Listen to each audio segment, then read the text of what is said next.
So that's the side view. Side view is important, but there's another important thing with the Golf, which is the face. The face is almost as important as the side view because it makes the Golf recognizable.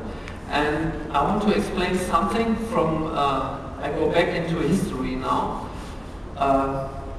and I draw a Golf Mark 1 now for you.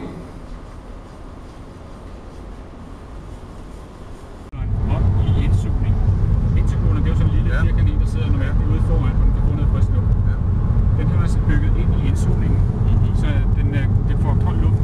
Altså luften når ikke at blive varmet op på vejen. Der er ikke noget tab af kold luft. Og det giver en ordentlig fylde